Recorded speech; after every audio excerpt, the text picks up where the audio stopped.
In this lesson, we'll learn how to merge and subtract shapes using the Shape Builder tool. Alright, so as you're drawing and creating shapes here in Illustrator, you may eventually come across the need to merge two shapes together. Or maybe you want to subtract one shape from another shape. Well, there's a tool built into Illustrator CS5 that's going to allow you to do just that. It's a really exciting new tool called the Shape Builder tool. So I've got here some basic shapes. Let me just zoom in on sort of this area. And I'm going to reposition some of these. I'm going to rotate this one using my R shortcut, my R keyboard shortcut, and just pull that over the ellipse here, and let's go ahead and pull this square over as well, and maybe increase the size of that a little bit here. So we've got some nice overlapping areas with these shapes. So the Shape Builder tool actually sits in your tool panel right here. It looks like a little potato with an arrow on it. Now if we go ahead and select that, or we could use our keyboard shortcut Shift-M to access it, you notice here that we have a little circle with a slash through it. This indicates that this tool isn't going to do anything for us right now. That's because we have to have artwork selected in order to use this tool. So let me go ahead and hold down Control and select this artwork here. And notice that when I mouse over this artwork, we get a nice tightly knitted dot pattern selecting different portions of our shapes. So there's also a little plus sign next to my cursor. What this plus sign is going to allow me to do is it's going to allow me to drag across portions of these shapes, and you can see that as I drag, we're highlighting these different areas in red, and we're also pulling a line across them. But if I go ahead and drag that across these three sections of these shapes and release this tool, Illustrator is going to merge those sections into one shape. Let me go ahead and grab my selection tool and change the colors here of this shape. Let's go ahead and change that to a nice yellow. Alright, so you can see that we just merged those three portions together and thus created a lot of new shapes here.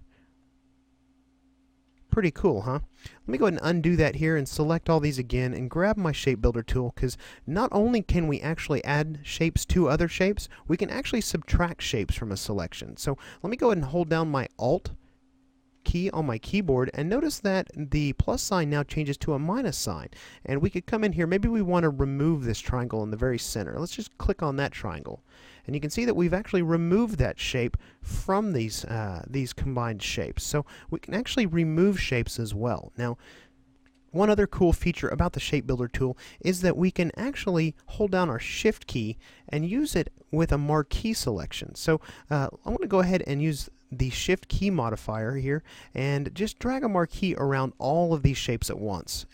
And we can merge all of these together. So let me go ahead and undo that here so we have some other shapes to work with.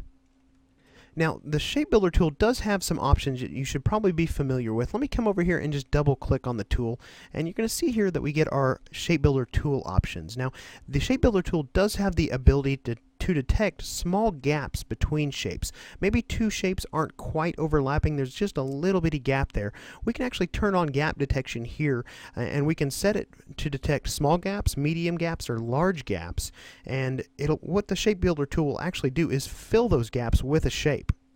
We can also configure it to use a custom gap size by clicking on this little box right here.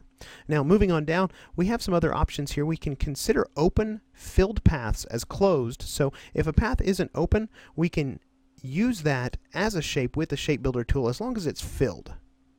Now, when we're merging paths with the little plus sign next to our cursor, we can actually click on a stroke and split that path. So we can actually create extra edges for our shapes if we have this turned on here. Now, there's a really cool option here for adding color to our shapes. And let me just turn on this cursor swatch preview because I want to show you this one. And we can either select our color from our color swatches or from the artwork.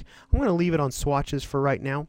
These other options down here are related to how the Shape Builder tool highlights our shapes. Now, it can highlight the fill, and it can highlight strokes when they're editable as well. So right now our highlight color is set to red, and we already know that. We've been using the tool. So let's go ahead and hit OK on these options.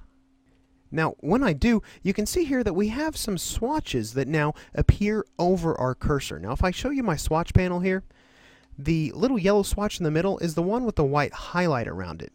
Now, we can actually cycle through our swatches using the arrow keys on our keyboard to select different colors. So with this tool selected, let's come in and recolor some of these shapes. So maybe we select this blue color here and we apply it, let's apply it here. And let's maybe this orange color over here and Actually, we'll cycle over to the orange color and drop it right there. And, you know, maybe we apply this light green, yellowy green color right there. So you can see how we can actually combine shapes and recolor shapes at the same time with this option turned on for the Shape Builder tool.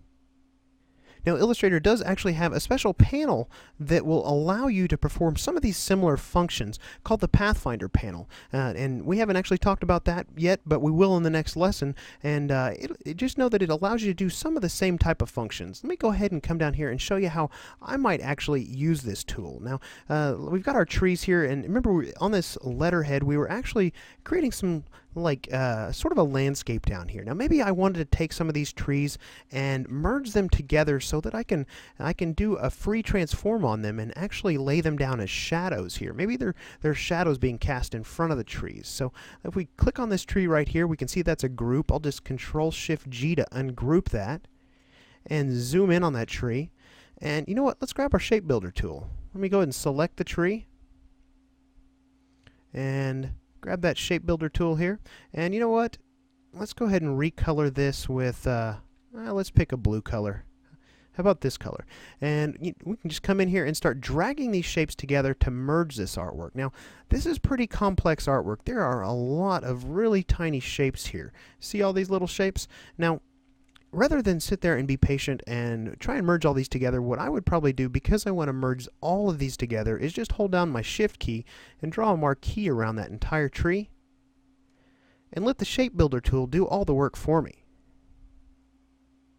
As you can see, the more shapes you have, it takes a little bit longer to merge those shapes. And it actually looks like maybe I missed a few of the shapes down here. Let me come and zoom in down here. Let's just draw a marquee around those with the Shape Builder tool. And we want to hold down the Shift key to do that. Just merge all those shapes together as well. So now what we're left with is a nice silhouette of our tree that I can now come down here and modify the shape using some of our transform controls, like the shear commands, things like that we've already talked about, and I can lay that down here in front of these trees and actually let that look like a shadow.